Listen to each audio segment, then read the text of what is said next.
नाज़रीन, इरशाद खोखर के साथ आप देख रहे हैं चैनल थर्ड पार्टी एनालिस्ट।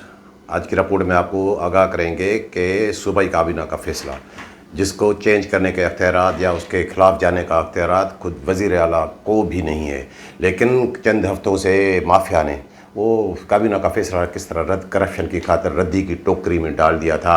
और फिर हल्का सा एक संदेशा जब नेब का आता है तो फिर किसको याद पड़ जाता है कि सूबाई काबीना के फैसले पे अमल दरामद कराया जाए और एक जो है बैक डेट में लेटर जारी करने की नौबत क्या होती है। और ये आज की रिपोर्ट में यह भी शामिल है कि आपको बताएंगे कि किस तरह बड़ी खूबसूरती से किस अफसर ने अपने नालायक और निकम में होने का एतराफ़ कर लिया और बड़ी खूबसूरती से, वो भी आज की रिपोर्ट का हिस्सा है। इसके अलावा बाकी एक किस्सा है कि आपको अजीब लग रहा होगा कि पहले ज़ात छुपाओ, फिर ज़रूरत पड़े तो बाप भी छुपाओ, फिर खूब माल कमाओ। ये भी आज की रिपोर्ट में शामिल है। बाकी अब गलती किसकी हुई और दौड़ें किसकी लग गई और कौन कौन जो है नए अफसरान को ढूंढ रहे हैं, ये और बाकी भी बहुत कुछ है। तो वो दोस्त जिन्होंने अभी तक हमारा चैनल सब्सक्राइब नहीं किया है, सब्सक्राइब करें और वीडियो अच्छी लगे तो दोस्तों के साथ शेयर ज़रूर करें। तो सबसे पहले मैं आपको बताऊं कि दौड़े लगने वाली बात, तो वो मैंने आपको गुज़श्ता व्लॉग में बताया था कि 25 को तो जुम्मे के रोज़ जो सेक्रेटरी साहब ने मुअत्तल कर दिया कि पुअर परफॉर्मेंस और ये प्रोक्योरमेंट की और कुछ भी वो कहाँ है जो है प्रोक्योरमेंट इशफाक शाह साहब को, वो मैंने आपको उसी वक्त बताया था कि ये मामला बढ़ेगा क्योंकि उसका कोई कसूर नहीं है, वो शरीफ बंदा है, वो वैसे भी इंटरेस्टेड नहीं है पोस्टिंग में। तो फिर उसके बाद क्या होगा, उसके बाद जो है मेरी जो इतला है कि मुकेश कुमार चावला साहब ने उनसे रब्ता किया है और वो उनको ये संदेशा दिया है कि आप आ जाएं, गलती हो गई, और वापस अपने जो है deputy director food Hyderabad region के ओहदे पे आप आ जाएं। तो मुझे मुश्किल लग रहा है कि वो वापस आ जाए। वो तो चाहेंगे कि बस मुझे बाल करके जो है मैं घर बैठा हूँ, मैं आके क्या करूँगा, क्योंकि वो उसमें इंटरेस्टेड भी नहीं है। और मुझे ये भी इतला है कि वो एक लोगों के काम तो देखें, वो 15 ग्रेड का मुलाजिम मुझे जो महसूस हो रहा है कि बड़ी बात है कि उन्होंने भी रब्ता करने की कोशिश की। अब कहाँ इशफाक शाह साहब और कहाँ हसन अली मक्सी जो 15, वो मुकेश चावला के लिए तो बड़ी बात होंगे और सेक्रेटरी और डायरेक्टर के लिए, लेकिन बाकियों को मुझे पता है कि वो उसको किस नज़र से देखते हैं जो अच्छे अफसरान हैं। खैर है, हो सकता है कि बात हुई है, लेकिन मेरी इतला है कि उन्होंने उनका फ़ोन भी अटेंड नहीं किया। और ये मामला कहाँ से शुरू हुआ था मैंने आपको पहले नहीं बता सका था, लेकिन अब वो मैं बात बताऊँ। मुझे उस पहले वाले व्लॉग में बताया कि वो सिर्फ मैंने आपको इतना बताया था कि ट्रांसपोर्टेशन के लोकल ठीक है, वो उनका मामला था कि वो सेक्रेटरी साहब चाह रहे थे कि ये नहीं हो, ये डन होगा, ये होगा। तो वो उन्होंने कहा था कि गंदम वैसे ही नहीं मिल रही है, अगर गंदम कहीं से कैप्चर करेंगे तो क्या होगा, वो कहाँ जो है कैसे गोदामों तक पहुँचेगी। और गुज़श्ता सीज़न के दौरान हमने देखा था कहाँ ऐसे हुआ था, और वो ज़रूरी है। और ये जब से फूड डिपार्टमेंट बना है तो ये ऐसा होता रहा है। अब वो मामला वहाँ बढ़ गया। और मैं अब मेरी जो नई बात आपको बताऊँ कि ये सेक्रेटरी साहब के कान में किसने बात डाली, वो जो इस्तांबुल से बैठ के भी जो चुप नहीं होता उसको, यही है कि वो शुरू से लेकर वो जो एडिशनल डायरेक्टर फिनांस है, वो लोकल जो है इनमें, वो क्योंकि उसमें उसको पता है कि ये तो डिविजनल सतह पे सारी जो है पेमेंट होती है, वो जो चलते हैं उनका वो उसमें ज़ोर नहीं चलता। बाकी उनके अगर बड़े ठेकेदार हैं, जैसे वो बड़ी चट्टी महकमा खुराक पे परवेज़ भट्टी और अल्ताफ़ शेख और अजीम आरा जो डेब के केस में अंदर पड़ा है, वो तो उनके जो गुड बुक्स में पड़े हैं, वो तो उनके लिए जो है वो जान सार करते हैं, क्योंकि वहाँ से उनको जो है बहुत कुछ मिलता है। तो सेक्रेटरी साहब ये इनसे थोड़ा जो है ना, ये 12 नौ का पाना है, इनसे थोड़ा बचिएगा। बाकी आगे चलते हैं कि मैंने जैसे आपको बताया कि पहले ज़ात छुपाओ, फिर बाप छुपाओ, फिर जो है खूब माल कमाओ। ये काबीना की पॉलिसी थी कि डिफ़ॉल्टर्स को नहीं लगाना है। मैं आपको कई दिनों से कह रहा था कि वो मजीद सांगरू जो मदरसा मुनीर सांगरू जो लाड़काना वाला, उसकी तकरीबन 79,000 बोरी गंदम की तो अपनी शार्टेज है लाड़काना में, जेब में उसका रेफरेंस चल रहा है। भुट्टो की उसने अलग गंदम खाई है, इब्रार उन्नड़ के साथ जो उन्होंने किया वो मामला अलग है। और वो सब कुछ, वो उसको भी मैं देख रहा था कि वो उसको पोस्टिंग मिल गई और वो मशहूरी जो है WPC और ऐसा कुछ जो है कि वो वहाँ पे जो, और नाम क्या लिखा हुआ है, मुनीर अहमद। अब जैसे किसी को पता ही नहीं चलेगा कि ये सांगरू है या क्या है। और एक जो है वो ठुल में भी लगा है, वो सांगड़ से लेके आए हैं। अब कहाँ सांगड़, कहाँ से ये वो, इधर उधर कोई पता ही नहीं चले। ज़ेब अली, अब वो उसका तो डिफ़ॉल्टर होने का तो मामला नहीं, लेकिन उसकी भी ज़ात छुपाई गई है। जो ठुल PRC चेकवाबाद में लगाया गया है, ज़ेब मक्सी, अब वो ज़ेब अली उसका सिर्फ नाम लिखा गया है। तो ये प्लानिंग से हुआ सारा कि ये ऐसा ऐसा ऐसा, वो उसके ताल्लुकात हैं। मुझे अंदाज़ा है कि ये सांगरू जो है वो जो है निसार खोड़ो साहब जो है उनकी फैमिली के सांगरू फैमिली से बड़े ताल्लुकात हैं ये वो, लेकिन ये पॉलिसी क्यों बनाते हो? सिंध कैबिनेट ने पॉलिसी बनाई थी, तो मतलब ये है ना कि ज़ात छुपाओ। अब मैं आपको बता दूं कि ये अगर ज़ात से मामला नहीं होगा तो आगे चल के ये कहेंगे कहा ठीक है बाप का नाम भी छुपा दो, वल्दियत भी छुपा दो ताकि कुछ बने, लेकिन वो अब देखें कि वो वहाँ टिकते हैं नहीं। और वहाँ पे मैं लाड़काना रीजन का आपको किस्सा बता दूं कि वहाँ सबसे बड़ा जो फ्रॉडी है, सब ने जिसका काम उतारा है वो है एक ठेकेदार परवेज़ भट्टी, जो महकमा खुराक पे बड़ी चट्टी है सबके साथ। वो जो भी है जितने भी जो है आपको वहाँ करप्शन मिलेगी, जितने भी लड़कों की शॉर्टेज है इंचार्जों के, वो उसमें वो इन्वॉल्व है। वो मिठल मक्सी हो कोई भी हो, किसी के साथ अब कोई माने ना माने, किसी की 20,000 बोरी, किसी की 30,000। ये सांगरू की और जो इब्रार उन्नड़ वाली वो भी गंदमूस ने उठा के जो है वो ठेकेदार है। अब वो कोई महसूस भी नहीं करेगा कि हाँ भाई ये तो ठेकेदार है, ये लीगल गंदम गोदामों से ले जा रहा है या इलीगल ले जा रहा है या कोई बेच रहा है, तो वो तो उनको ईजीली जो है वो रास्ता मिल जाता है। और वो भट्टी अब भी है, अब उसको ठेका नहीं है, लेकिन मैं आपको पहले भी बता चुका हूँ कि वो हसन अली मक्सी जो बड़ा डाकू है दलाल डिपार्टमेंट का, वो उनके जो है वो पार्टनरशिप में है। उसके लिए गंदम की खरीदारी वरीदारी ये वो यही करते हैं। वो जे जो है वो रिटायर एक अफसर वो भी, और ये इनका जो है वो ग्रुप सारा वो बना हुआ है, तो इसने सारा काम उतारा है। उस पर उसका नाम नहीं आता, उसको अभी तक ब्लैक लिस्ट भी नहीं है। क्यों कि भाई ये तो प्राइवेट पर्सन है, इसका क्या कसूर? वो तो इंचार्ज फंसते हैं। हाँ ये हकीकत है इंचार्ज फंसे हैं, लेकिन क्या आप जो है किसी की मोबाइल चोरी की किसी की जाकर बेचें तो क्या वो आपको छोड़ देंगे? जिसको बेचेंगे वो भी पकड़ा जाएगा। कोई भी वो सोने के ज़ेवरात हो, कोई भी सामान हो चोरी का, जहाँ पे आप जो है भेजते हैं, कोई अगर बेचता है तो वहाँ से वो भी तो पकड़ में आता है, वो भी सहूलतकारी में वो भी आता है, लेकिन इसको वो हाथ नहीं लगाएंगे। ये सबका जो है वो गुड बुक्स में है, क्योंकि ये वो वैसे भी प्राइवेट पर्सन है। और मैं आपको बताऊं कि अगर ये नेब भी इसका कुछ नहीं बिगाड़ेगी, नेब वाले और एंटी करप्शन वाले तो हैं ही उसके जेब में, बल्कि सबसे बड़े सहूलतकार उसके एंटी करप्शन वाले हैं इस भट्टी के। अगर ये सांगरू जो है अभी ठग लगाया है, अब देखें कि वो क्या होता है उसका। इनका अगर जो है मैं आपको बताऊं कि इसके असास से चेक किए जाएँ तो इनका केस फिट है, आमदनी से ज़ायद असासे अरबों रुपए। ये 10 साल पहले की बात है कि भट्टी को कोई 1000 रुपये भी उधार नहीं देता था कि ये वापस करेगा भी नहीं। तो अब ये बाप बदलो और जो है ज़ात बदलो वाली ये कहानी ये आपने सुन ली होगी कि ये क्या किस्सा है। बाकी वो एक किस्सा और बता दूं कि अब वो मुझे थोड़ा महसूस हो रहा है कि चावला साहब कुछ जो है नए अफसरान ढूंढ रहे हैं। भाई नए अफसरान ढूंढने से क्या होगा? नए अफसरान वो आए तो आए ना आए वो अलग बात है, कि जब वो खुद मिनिस्ट्री पैकेज पे लगा हुआ है, वो उनकी वो मुंशीगिरी वाला काम ये वो, तो फिर वो नए अफसरान वो भी आएंगे, ये गया वो गया, इसका क्या होगा? कोई भी फ़ायदा नहीं है। लेकिन अब वो ठीक है। अब वो मैंने देखा है कि वो सेक्रेटरी साहब आजकल थोड़ा परेशान हैं, और बाकी डायरेक्टर साहब तो वो तो मास्टरमाइंड है। जितनी भी करप्शन हो रही है, जितनी भी ये मामला हो रहे हैं उसके वही उसमें बड़ी बात है। अब बाकी मैंने आपको बताया कि वो जो नेब का संदेश है, मेरी जो इतला है कि गुज़श्ता जुम्मे को तकरीबन जो है 24 तारीख को, ये मैं आपको बता चुका हूँ कि नेब वाले डिप्टी डायरेक्टरान को अफसरान को इनको जो है नेब वालों ने सखर वालों ने तलब किया था। फिर उनको कहा कि नहीं आइंदा फिर कभी देखेंगे, हमने आपको बुलाया नहीं या ऐसे कुछ हो, तो वो तो मामला बना नहीं। तो उस ये 24 तारीख को पेश हुए। तो 25 को मेरी इतला है कि फ़ोन आ जाता है नेब से डायरेक्टर को, फूड वालों को, कि आप जो है पीर के रोज़ पेश हों।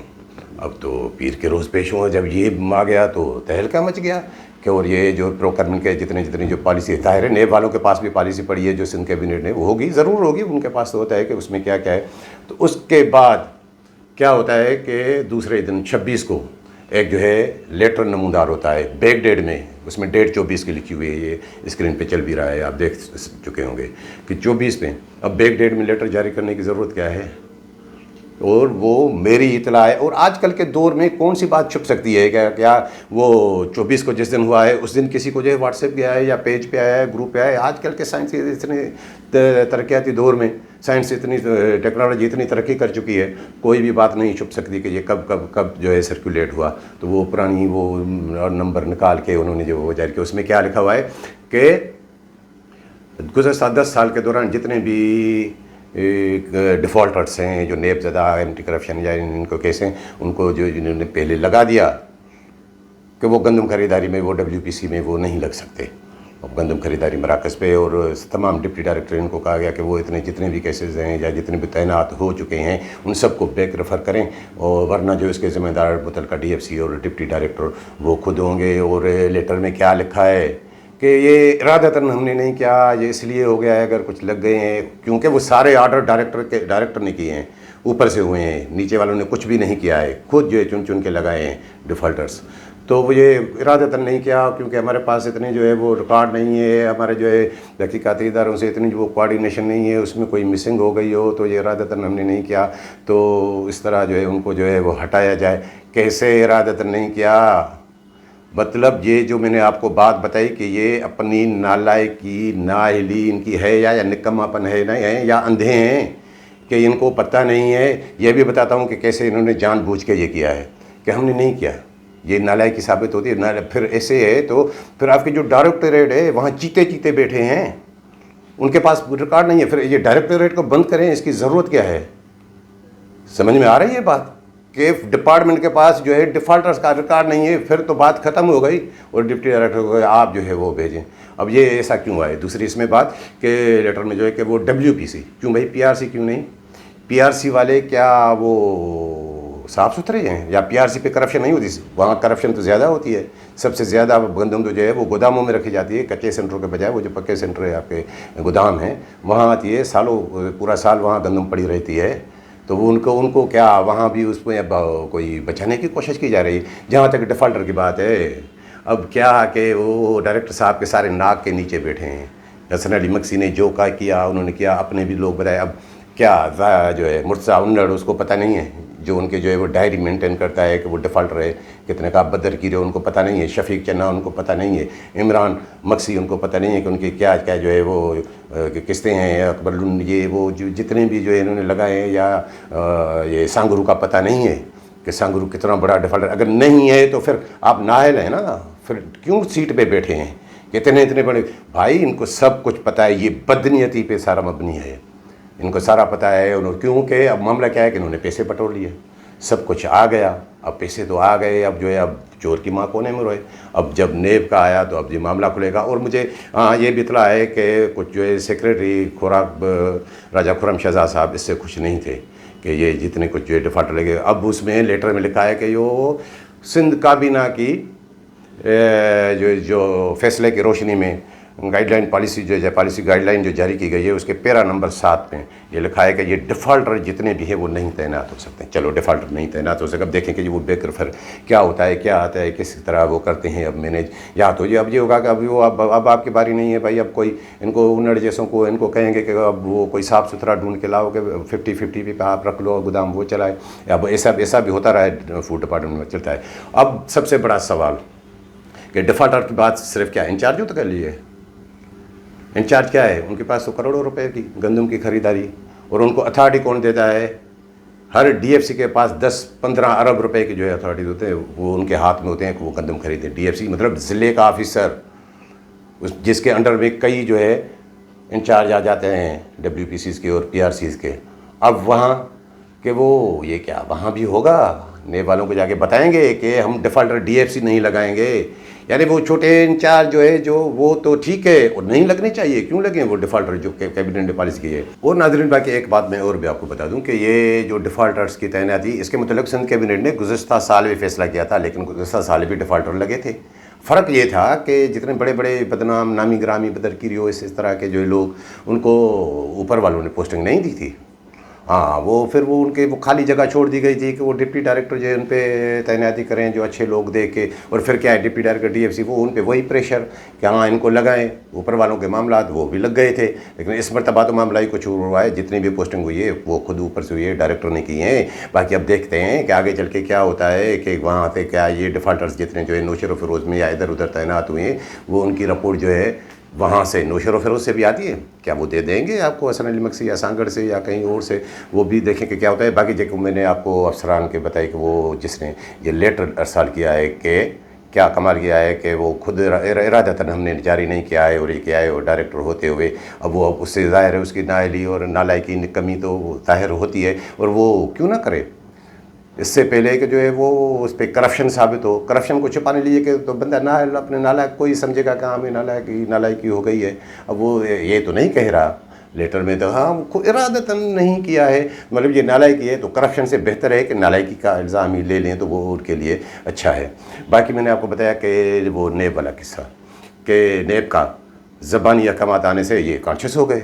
ज़ाहिर है जुमे को आता, और मैंने आपको बताया कि वो हफ्ते को लेटर जारी हुआ है 26 को कि वो जो डिप्टी डायरेक्टर्स को गया है। अब वो ज़बानी अहकामात पे जो मुझे जो पता चला, मैंने अपने ज़राए से बात की कि भाई ज़बानी अहकामात पे क्यों जाए, वो पीर को बुलाया था, आज बुलाया था, वो नहीं गए कि नहीं जो कुछ भी है को रिटर्न में करें। और बिल्कुल ऐसे होने चाहिए, सरकारी काम में छोटा मुलाज़िम हो, बड़े अफसरान हो, जिसको नेब वाले बुलाएं उसको रिटर्न में आना चाहिए, क्योंकि ये कितना भी बड़ा तहकीकाती इदारा हो ये रिटर्न में होनी चाहिए, रिकॉर्ड पे बातें आनी चाहिए। अब देखें कि क्या होता है। मेरी जो इत्तला है कि शायद आजकल में रिटर्न में भी जो है वो लेटर आ जाएगा, फिर वो तब तक ये लिस्टें विस्टें भी बन रही हैं। बाकी आखिर में ये बात बताऊँ कि ये जो डिफ़ॉल्टर वाले मैटर्स में मैंने ये देखा है कि वो सेक्रेटरी साहब थोड़े वो कॉन्शियस रहे हैं। और आखिर में बात एक मैं बताऊँ कि क्या ये जो डिफ़ॉल्टर हटाए जा रहे हैं, ये वीट प्रोक्योरमेंट, ये वो आपको बताऊं कि ये सिर्फ ये जो है सिंध के बाकी जो है कराची के अलावा बाकी डिवीज़न में होगा, या कराची पे भी इसका इतलाक़ होगा? क्यों कि सबसे बड़ा जो फ्रॉड होता है वो कराची में होता है।